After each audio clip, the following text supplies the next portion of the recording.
Class 10 geography তোমাদের প্রথম chapter যেটা রয়েছে যে নদী হিমবাহ ও বায়ুর ক্ষয়কার্যের ফলে সৃষ্ট ভূমিরূপগুলো, সেইখানে আজকে আমি তোমাদের নদীর ক্ষয়কার্যের ফলে সৃষ্ট ভূমিরূপের মধ্যে শুধুমাত্র ভি ও আই আকৃতির উপত্যকা বা গিরিখাত বা ক্যানিয়নটা কি সেটা সম্পর্কে আমি তোমাদের আজকে বোঝাবো।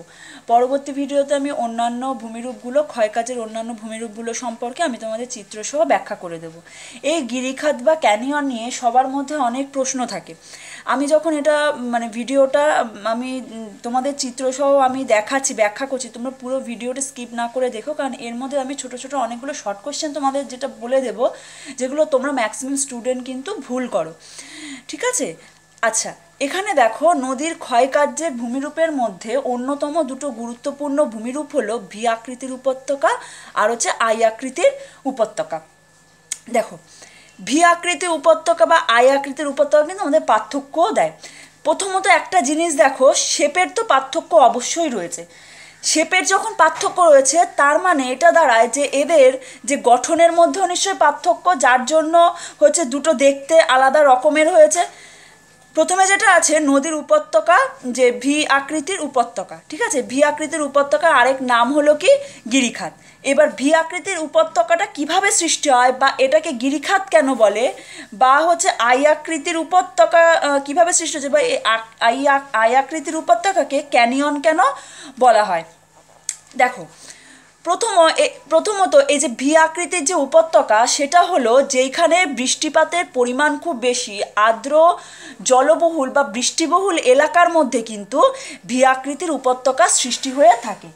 ভি আকৃতির উপত্যকার সংজ্ঞা হিসাবে যদি আমরা বলি, তাহলে ভি আকৃতির সংজ্ঞা হিসাবে আমরা কি বলবো, যে পার্বত্য অঞ্চলে তীব্র ঢালজনিত কারণে নদী প্রবল বেগে সোজা নিচের দিকে নেমে এসে এঁকে বেঁকে প্রবাহিত হতে না পেরে পারে না, উচ্চ গতিতে নদীর পার্শ্বক্ষয় অপেক্ষা নিম্নক্ষয় বেশি হওয়ার ফলে, বা হচ্ছে নিম্নক্ষয়ের সঙ্গে পার্শ্বক্ষয় সামঞ্জস্য রাখতে না পেরে নদী উপত্যকা যখন অত্যন্ত গভীর ও উভয় পাশ হচ্ছে খাড়া হয়ে যায়, তখন সেটাকে ভি আকৃতির উপত্যকা কিন্তু বলা হয়। এবার কারণ হলো কেন নিম্নক্ষয়ের সঙ্গে পার্শ্বক্ষয় সামঞ্জস্য রাখতে পারে না, বা কেন যে বৃষ্টিবহুল এলাকায় এটি গঠিত হয়, সেটা হচ্ছে এখানে ব্যাখ্যা করা হবে। দেখো কি বললাম, যে ভি আকৃতির উপত্যকা কিন্তু যে আর্দ্র বৃষ্টিবহুল এলাকায় কিন্তু এটা হয়ে থাকে। তাহলে দেখো, বৃষ্টিবহুল এলাকায় যখন এটা হয়ে থাকে, তার মানে নদীতে কি জলের পরিমাণও খুব বেশি থাকবে, আর হচ্ছে নদীতে জলের পরিমাণ যেমন বেশি থাকবে, নদীতে কিন্তু স্রোতের পরিমাণও খুব বেশি থাকবে। এর ফলে পার্বত্য অঞ্চলে নদী যখন প্রবাহিত হয়, তখন নদীতে জলের পরিমাণ খুব বেশি থাকায়, নদীর গতিবেগ খুব বেশি থাকায় নদী কিন্তু নিচের দিকে প্রচণ্ড পরিমাণে ক্ষয়টা কিন্তু করতে থাকে। এবারে নিচের দিকে ক্রমশ ক্ষয় করতে যাওয়ার ফলে কি হয়, এর পাশের দুই অংশ কিন্তু প্রথমত কিন্তু পার্শ্বক্ষয় পার্শ্বক্ষয় থেকে কিন্তু নিম্নক্ষয়টাই কিন্তু হতে থাকে। ঠিক আছে, এবার একটা সময় নিম্নক্ষয় হতে হতে, এবার দেখো কোনো একটা জিনিস যদি ক্রমশ নিচের দিকে ক্ষয় হতে থাকে, তাহলে কি এর পাশের অংশগুলো কি তখন আর ব্যালেন্স রাখতে পারে? তখন নিচের দিকে ক্ষয় হতে হতে পাশের অংশগুলো আর ব্যালেন্স রাখতে না পেরে সেগুলো কিন্তু এক সময় কিন্তু ক্ষয়ে যায়। তাহলে নদীর পার্বত্য প্রবাহের মধ্যে যখন নদীর নিম্নক্ষয় হয় পার্শ্বক্ষয় অপেক্ষা, তখন একটা সময় পর নিম্নক্ষয়ের সঙ্গে পার্শ্বক্ষয় সামঞ্জস্য রাখতে না পেরে দুদিকের শিলা বা ভূখণ্ডগুলো কিন্তু ধসে পড়ে যায়।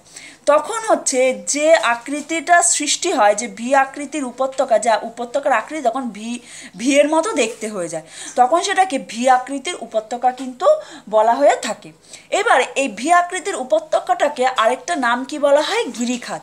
কেন গিরিখাত বলা হয়, আসলে এই যে গিরিখাতও দেখতে ঠিক এরকম হয়, বা ভি আকৃতির উপত্যকা যেভাবে সৃষ্টি হয়, গিরিখাতের সৃষ্টিও কিন্তু একইভাবে হয়, যার জন্য ভি আকৃতির উপত্যকা কিন্তু গিরিখাত বলা হয়ে থাকে। মানে কি, যে গিরিখাতও কিন্তু আর্দ্র বৃষ্টিবহুল এলাকায় হয়ে থাকে, এর উভয় পার্শ্বস্থ খুব ঢাল খাড়া হয়, যেখানে কোমল শিলা গঠিত অঞ্চলে এইরকম উপত্যকার সৃষ্টি হয়, সেখানকার ঢাল খুব হচ্ছে খাড়াই হয়।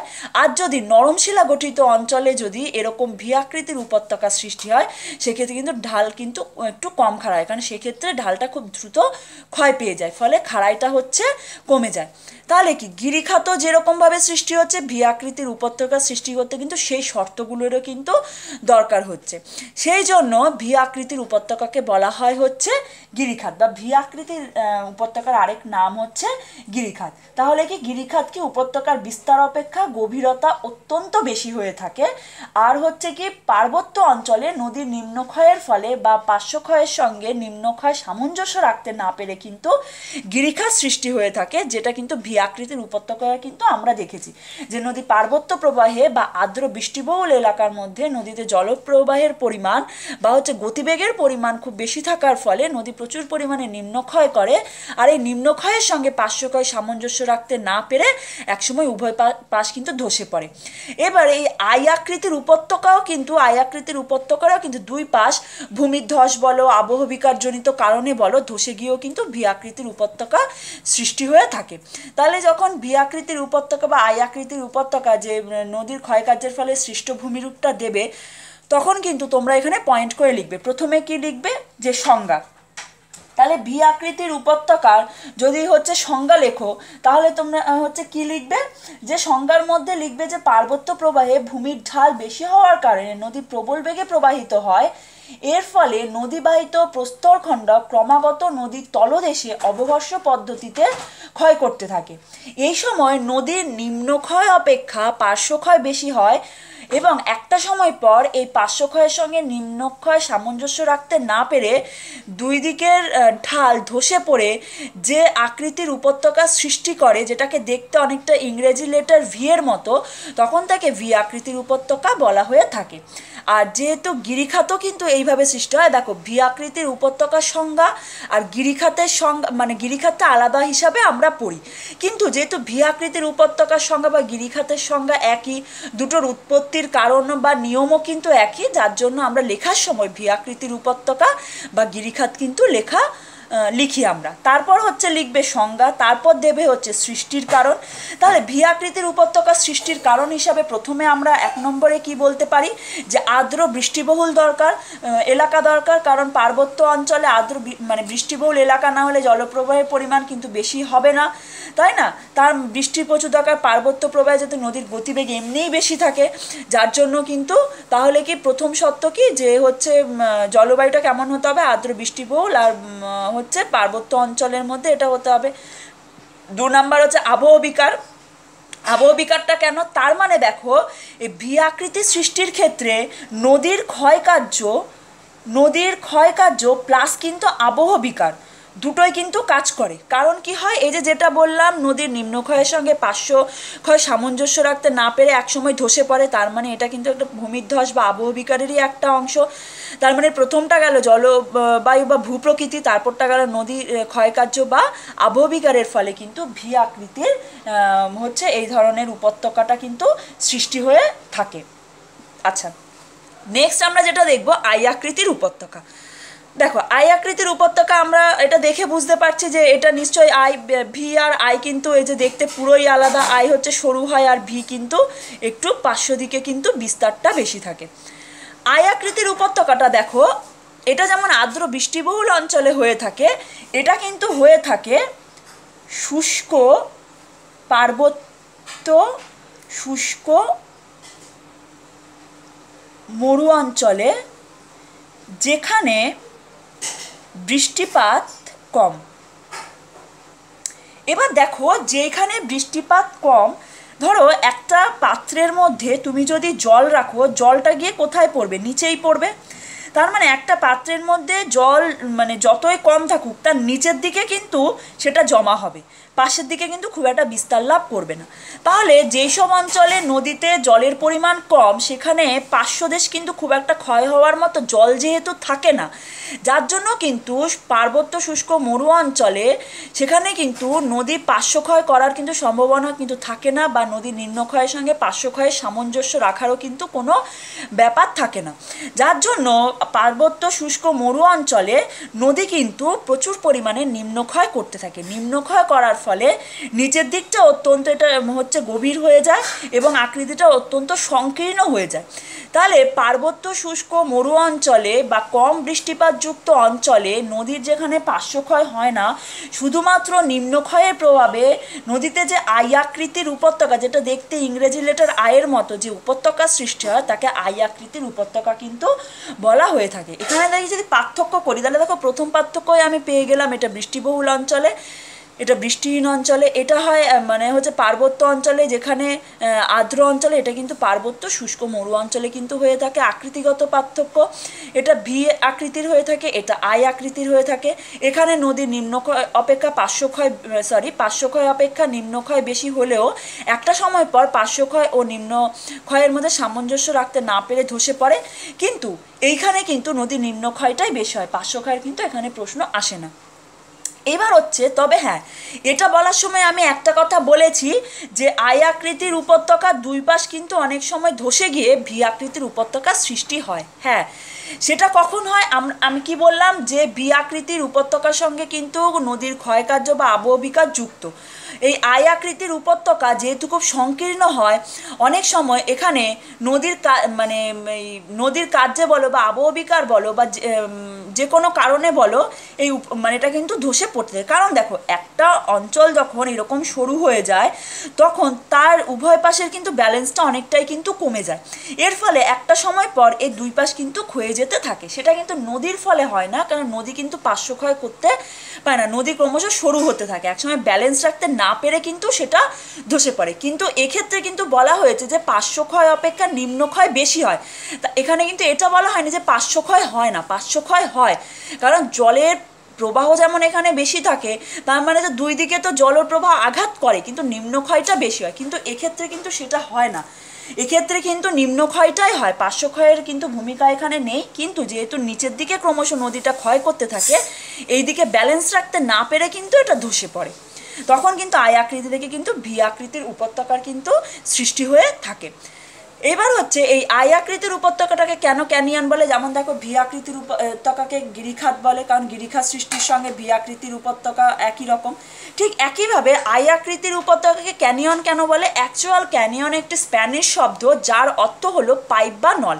দেখো, এই যে এটাকে দেখতাম একটা পাইপ বা নলের মতো, আর এই ক্যানিয়ন সৃষ্টিও যেহেতু এই আই আকৃতির উপত্যকা সৃষ্টির মতনই একই শর্তগুলো দরকার, যার জন্য আই আকৃতির উপত্যকাকে কিন্তু ক্যানিয়ন বলা হয়ে থাকে। ঠিক আছে, তাহলে ক্যানিয়ন সৃষ্টির ক্ষেত্রে আমার একই জিনিস থাকার, পার্বত্য শুষ্ক মরু অঞ্চলে এটা বৃষ্টিপাত কম হবে, সেখানে নিম্নক্ষয়ের পরিমাণ বেশি হয়ে থাকবে, পার্শ্বক্ষয়ের খুব একটা ভূমিকা এখানে থাকবে না।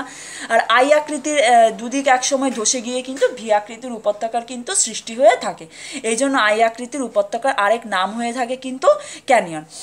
তাহলে এখান থেকে দেখো পার্থক্যটা কিন্তু পুরো বোঝাই যাচ্ছে যে তাহলে ভি আকৃতি আই আকৃতির কিন্তু একটা হলো আকৃতিগত পার্থক্য, একটা জলবায়ুগত পার্থক্য হয়ে থাকে, একটা হচ্ছে ভূপ্রকৃতির পার্থক্য কিন্তু হয়ে থাকে।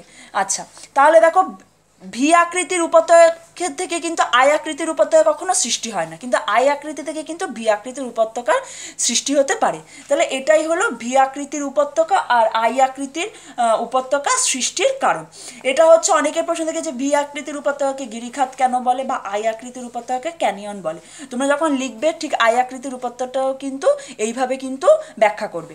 আচ্ছা, এই যে ভি আকৃতির যে উপত্যকাটা, যে পৃথিবীর হচ্ছে বৃহত্তম, যেটা হচ্ছে বৃহত্তম গিরিখাত, সেটা হলো কি দক্ষিণ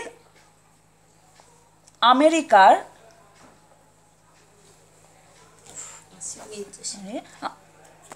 দেখো, দক্ষিণ আমেরিকার পেরুর এল ক্যানন দা কলকা। ঠিক আছে, এটা হলো পৃথিবীর গভীরতম গিরিখাত। কি বললাম? যে গভীরতম গিরিখাত। আচ্ছা, আই আকৃতি বা ক্যানিয়নের ক্ষেত্রে এটা কিন্তু যেটা সবার ভুল হয়, যেটাকে আমরা কলোরাডো নদীর গ্র্যান্ড ক্যানিয়নকে আমরা বলি যে পৃথিবীর হচ্ছে দীর্ঘতম ক্যানিয়ন, না, সেটা কিন্তু ভুল। মার্কিন যুক্তরাষ্ট্রের কলোরাডো নদীর গ্র্যান্ড ক্যানিয়ন হলো পৃথিবীর বৃহত্তম ক্যানিয়ন। আর পৃথিবীর দীর্ঘতম ক্যানিয়ন যদি বলো সেটা হলো কি তিব্বতের ইয়ারলুং জাংবো। এই যে তিব্বতের, এটা তোমরা লিখে নিতে পারো, তিব্বতের ইয়ারলুং জ্যাংবো, ইয়ারলুং জ্যাংবো, যেটা হলো কি দীর্ঘতম। এটা তোমরা হচ্ছে অনেক সময় হচ্ছে গুলিয়ে ফেলো, যার জন্য তোমরা কলোরাডো নদী গ্র্যান্ড ক্যানিয়নই লিখে ফেলো। আর বৃহত্তমটা হলো কিন্তু যেটা হচ্ছে কলোরাডো নদীর যেটা, সেটা, এটা তোমরা সবাই জানো, কলোরাডো নদীর গ্র্যান্ড ক্যানিয়ন। আচ্ছা, আশা করি তোমরা এটা বুঝতে পেরেছো। যদি বুঝতে না পারো তো আরেকবার দেখে নিও, তাহলে বুঝতে পারবে। আর যদি এটি ভালো লেগে থাকে তো চ্যানেলটা সাবস্ক্রাইব করে দিও। আর পরের ভিডিওটা তাহলে তোমরা সঙ্গে সঙ্গে এটা পাবে। আমি পরের ভিডিওতে নদীর ক্ষয়কার্যের ফলে সৃষ্ট যে বাকি ভূমিরূপগুলো রয়েছে সেটা দিয়ে দেবো। আমি পরের ভিডিওতে জলপ্রপাতের সৃষ্টির সঙ্গে সঙ্গে জলপ্রপাতের সঙ্গে যুক্ত খরস্রোত, র্যাপিড, সেগুলো, জলপ্রপাতের পশ্চাৎ প্রসারণ যেটা রয়েছে সেটা হচ্ছে আমি তোমাদের দিয়ে দেবো। তাই চ্যানেলটা সাবস্ক্রাইব করে রেখো যাতে পরের ভিডিওটা পেতে পারো সঙ্গে সঙ্গে।